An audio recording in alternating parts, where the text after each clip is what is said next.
Portal Repórter Hoje, Rádio Web Hoje Brasil. Estou aqui na comunidade de Saquinho.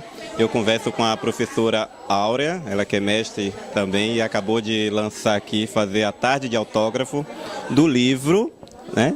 O livro, a professora Áurea da Silva Pereira, ela traz narrativas de vida, de idosos, memórias, tradição oral e letramento. Este nosso bate-papo faz parte do nosso projeto Rádio Web Convertente para a Educação, que é Educação em Debate. Então hoje não é simples uma entrevista, é um bate-papo aqui com a professora, falando não só sobre o lançamento deste livro, mas sua experiência em educação, o que ela pode trazer, contribuir para nossos web ouvintes em relação à educação. Professora Áurea, como surgiu a ideia de transformar o seu projeto de mestrado nesse livro, trazendo essas narrativas de idosos, ou melhor, por que os idosos foi assim o seu olhar diferencial? Pois é, o meu olhar em relação aos idosos é justamente pela minha experiência de vida com idosos. Eu tive uma infância com idosos bastante presente em minha vida, porque os idosos têm todo um cabedal, uma história, uma memória de cultura, de ensinamento, de aprendizagem, de saberes. E esses saberes são poucos socializados no meio acadêmico, nas escolas. Então, quando eu descobri Dona Catarina, eu percebi que Dona Catarina era um manancial ali, que a escola me parecia muito distante da comunidade de Saquinho. Quando eu acompanhava a Dona Catarina nas pesquisas, nas suas aprendizagens, né, nos seus ensinamentos, e eu fui para a escola observar também como era o cotidiano dessa escola, eu percebia que a escola não trabalhava com o currículo presente na comunidade. E então eu falei, meu Deus, como é que pode tanta riqueza aqui nessa comunidade e a escola nem toca, que a escola tem uma senhora que tem 114 anos, né? A escola tem Dona Catarina traz a história da Lagoa, bem presente, tudo começa, a civilização de Saquinho começa na Lagoa, as pessoas chegavam e moravam ao redor, faziam suas casas, e a escola não fala disso. A escola tem as bananeiras que representam, né, isso, patrimônio cultural histórico da comunidade, as bananeiras não podem ser derrubadas, e a escola não toca nisso. Dona Catarina traz a história dos índios, do Gravatá, e a escola, quer dizer, a escola parecia um currículo apenas, um currículo eurocêntrico, né? Um currículo urbano. E o currículo presente, que são os alunos que sabiam as histórias. Então, a partir daí, eu disse, transformar a dissertação de mestrado num livro é um presente para a comunidade. É uma forma que eu tenho de devolver para a comunidade, né? Porque a comunidade, esses 4 personagens, que eu chamo autores também desse livro, tem todo que construir esse material. Eu fui apenas, na verdade, a condutora, a mediadora, né? Aquela que ouviu, aquela que escreveu, que legitimou, a academia que legitima. Mas os autores principais são esses quatro protagonistas. Então, eu acho que esse material tem que ir para a escola, porque os professores precisam trabalhar essas narrativas. Dona Vitória, transformar essa narrativa em trabalho de pesquisa, na verdade. Tem que estar presente no currículo vivo da escola. Então a escola precisa trabalhar com a lagoa, por exemplo, trabalhar com ciências, trabalhar com a geografia da comunidade, trabalhar com a biologia, na verdade, trabalhar com língua portuguesa a partir das histórias de vida. Então as narrativas estão aí, a literatura está presente no livro e a escola precisa abarcar esse material. Então esse projeto do livro surge com esse compromisso que eu tenho com a ética, né? Eu acho que a gente tem que ter a pesquisa, ela tem um compromisso ético, ela tem um compromisso político, e as pessoas vão às comunidades, pesquisam, recebem mais dinheiro, ficam doutores, pós-graduando, na verdade, pós-doutores, e esquecem de que é a comunidade, são sujeitos, são os colaboradores que legitimam o seu trabalho. Então a gente tem uma nova concepção de ciência, que não é essa ciência positivista presente na academia, mas é uma ciência, né? Uma ciência que trabalha, que vai para a comunidade, ouvir os sujeitos e depois transforma isso também em ciência. Porque aqui é ciência, é uma teoria. A teoria, quem criou a teoria? A teoria foi a partir de quê? Do empírico, do senso comum. Alguém dialogou com o senso comum e pegou esse material, na verdade, e legitimou esse material, não é isso?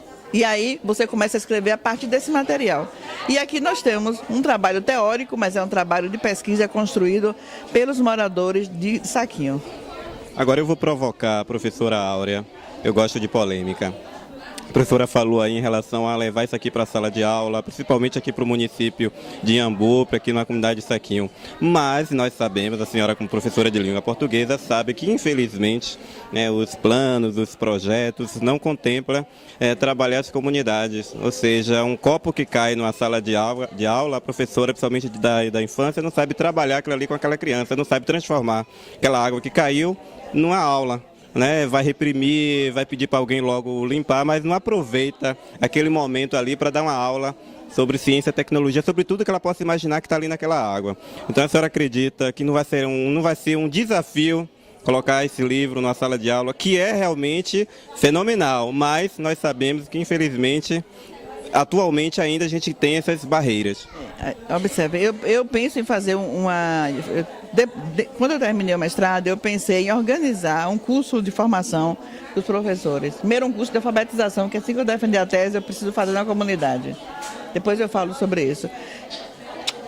E fazer um curso de formação de professores, trabalhando essas narrativas. Como nós temos um projeto aqui na comunidade, que é o ProLei, eu sou coordenadora do ProLei em Alagoinhas, então eu quero, a partir desse ano, trabalhar, organizar um projeto de formação mesmo, com os professores da escola, para trabalhar as narrativas desses 4 idosos. A partir dessas narrativas, eles vão preparar material didático para trabalhar com essas crianças em sala de aula.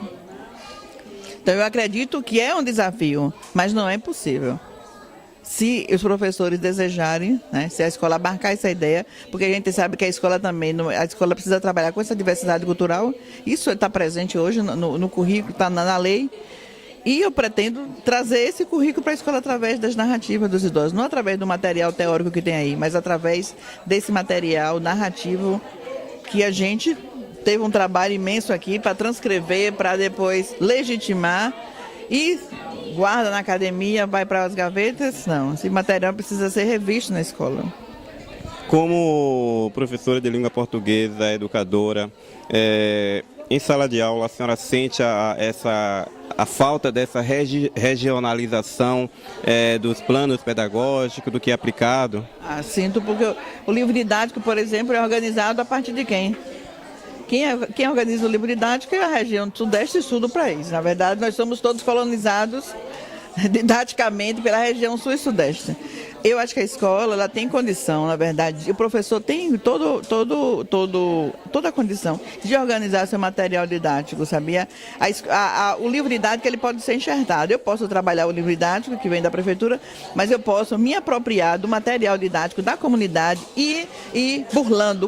O currículo é para ser burlado. O currículo dá essa oportunidade de você, enquanto professor, burilar isso aí e trazer a comunidade para a escola. Eu acredito que a comunidade de Saquinho, a partir do momento que eles se sentirem presentes no livro, porque as narrativas, é minha narrativa, é a sua narrativa, todo mundo se sente nesse livro.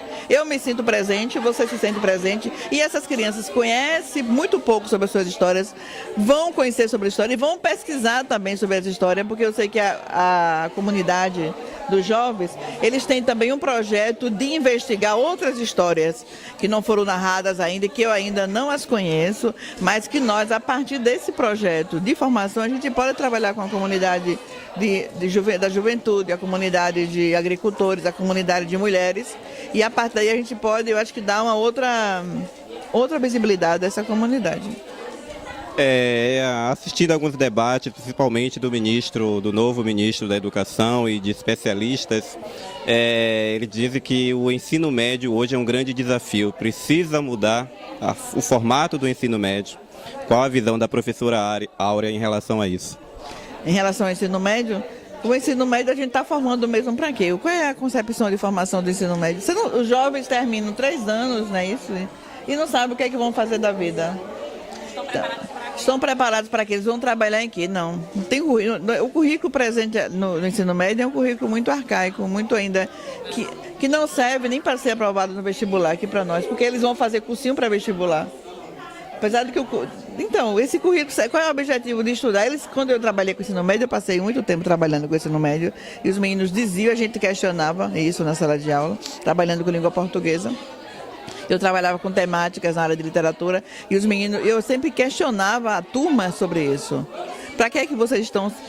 Qual o sentido de fazer ensino médio? O que é que vocês estão aprendendo aqui? O que é que vocês querem fazer quando terminar esse curso aqui? E a maioria dos jovens da época não sabia ainda responder exatamente o que é que eles iam fazer quando terminasse o ensino médio. Então a gente observa que o ensino médio é uma arbitrariedade, né?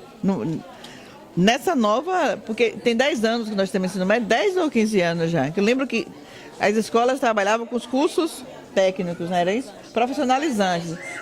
Tinha secretariado, administração, magistério, contabilidade. Então, eles entendiam que aquela formação era ainda precária. Não foi isso? Não me engano? Era uma formação precária. E aí vamos, então, criar, né, uma formação para todos, geral, uma formação geral para todos, né? Acreditando-se que essa formação geral daria conta do mundo globalizado, né?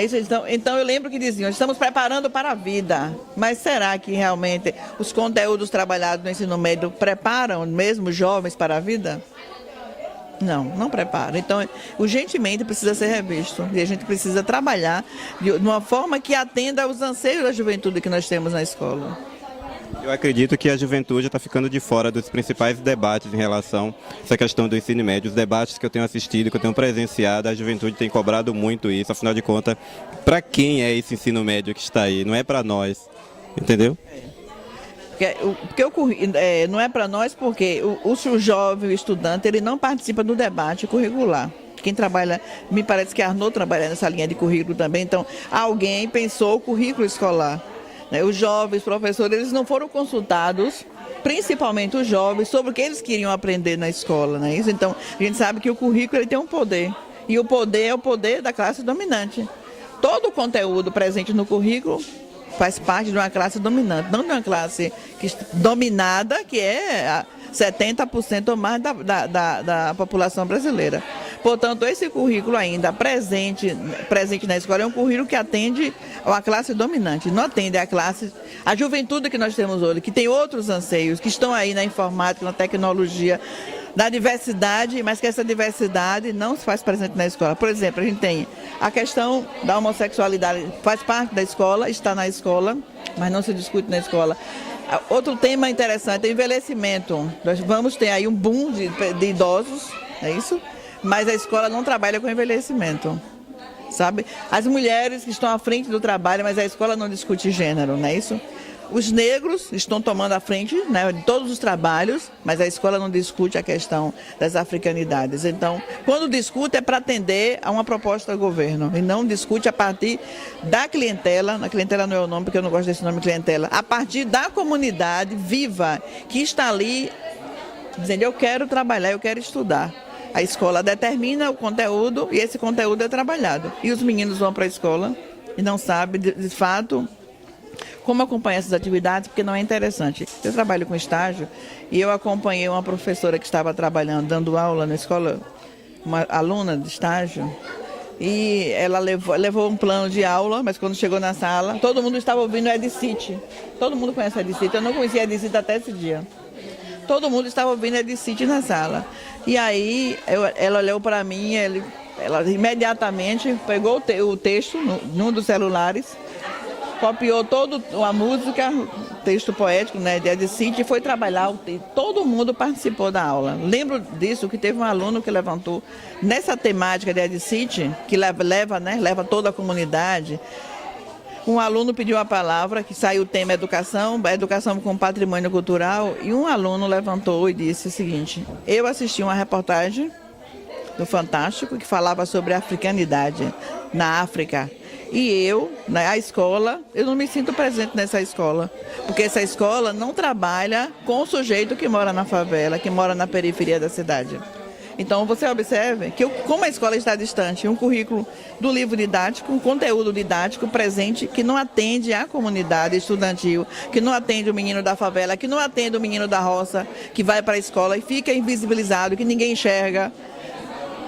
Então, daí a importância de você trabalhar com um currículo da diversidade, flexível, mas que esteja presente na escola. Ok, se a gente for continuar batendo papo aqui com a professora Áurea, a gente passa o restante da tarde, à noite, porque já percebi que a gente tem muita coisa ainda para conversar, mas num outro momento, certamente, a gente vai continuar esse bate-papo. Agradecer mais uma vez por esse brilhante trabalho e dizer da importância de trazer, dar esse feedback para a comunidade, que é trazer o produto para mostrar o resultado dessa pesquisação. Suas considerações, professora. Bem, a relação ao livro, eu só tenho a agradecer à comunidade. Na verdade, a comunidade o livro é da comunidade. Eu só fui apenas a autora, a pessoa que escreveu, que empoderou isso aí, mas o empoderamento é deles, não é meu. Na verdade, eu apenas dei voz.